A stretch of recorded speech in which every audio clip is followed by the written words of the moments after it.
All right, continue working on the Project Mockingbird. Last go around, we hung all the sheet metal on the back of this car, test fitted it, came out fantastic. And someone asked me, how the heck do you get a door jamb gap that good?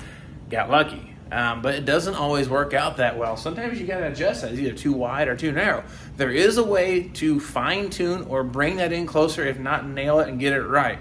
You can only go so far. You don't get too carried away because the adjustment can throw a lot of things out of whack. So keep that in mind. So don't overdo it, is what I'm going to say. We're going to get into how to tweak these things to make them look good or to make it look like this, and just in case it didn't come out the first time. All right, this is what we're talking about right here. Look at this door gap right now, nice and even, top to bottom. That looks that way because a couple of things. Keep this in mind first. You must, of course, have the proper length rocker panel. This is an original rocker panel, so no questions, no doubt.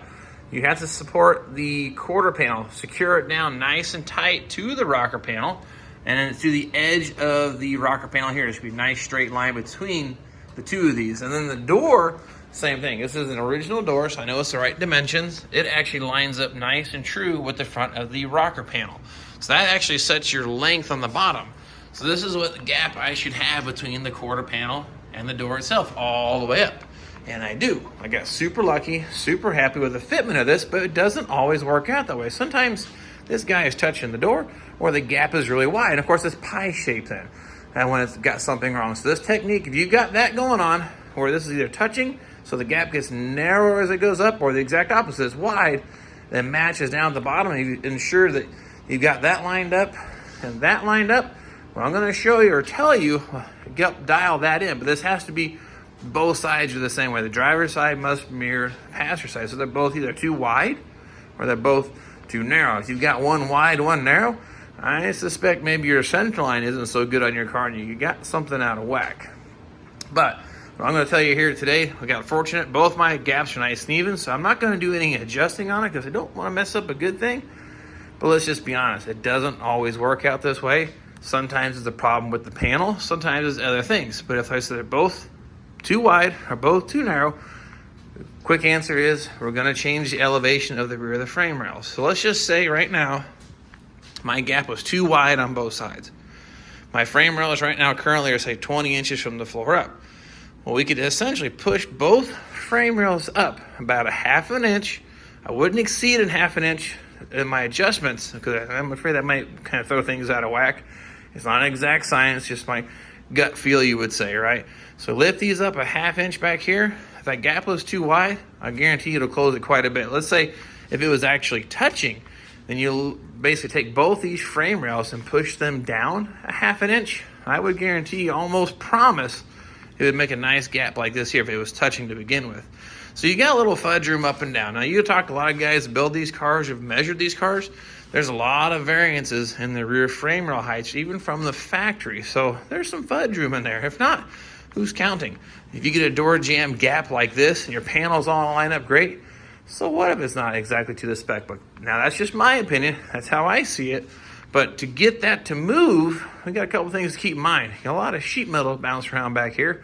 It is screwed together with minimal numbers of screws, but to get it to move easier, you're gonna have to get it where this trunk floor basically floats. So if I wanted to make my adjustments on this car, I would have to remove any screws that are tied into any of the body parts here, the trunk support here, and then even the this here part right here of the car, I got some screws tied in it. Those would need to come out.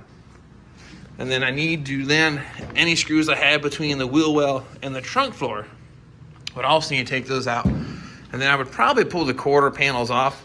I would need to anyway to get access to the screws, but take the quarter panels off.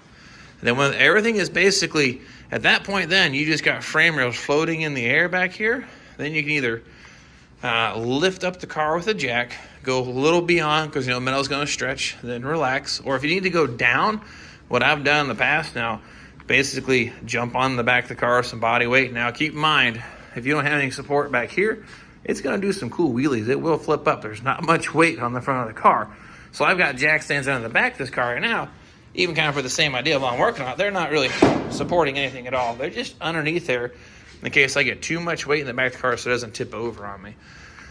So that's basically the quick answer. Move the frame rails up or down depending on how you need to change your gap.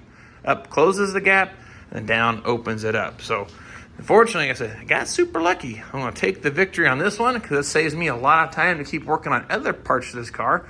Now, I've also got some new doors coming for this thing, repop doors, replacements. I'm hoping that the door jamb gap looks just like this when I put them on, because I know I've got that all dialed in right. So that's going to be a video for a different day. So I hope that's as clear as mud. Well, actually, I hope that answers your question. If you needed to modify that gap, that's how you go about it. Now, sometimes you got one quarter panel on, it's dead on. The other side's just not there. Sometimes it is a workmanship or a quality of the quarter panel.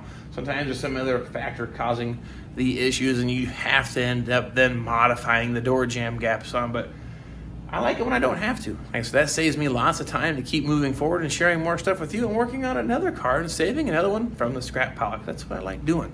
And I'm really looking forward to seeing this thing all back together, the sheet metal nice and straight instead of the hardcore collision damage. Man, I'll tell you, this thing's looking really good. Hope these tips have helped you out a whole lot.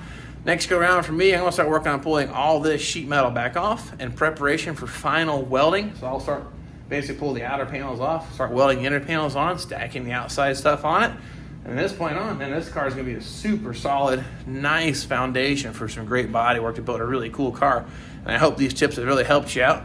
And of course, if you guys want to help me out, please subscribe, share with your friends, buy some t-shirts or sweatshirts, because that's always kind of cool to have in your closet, and whatever. But had a lot of fun playing with the car here. I'll definitely get some camera work going back here, doing some of the welding, and these questions are super helpful. Ask away. I'll definitely do my part to get a video put up for you showing how it's done or how to fill in some of those blanks, or at least get the questions answered. So nonetheless, I will grab the camera and hope to see you all next time.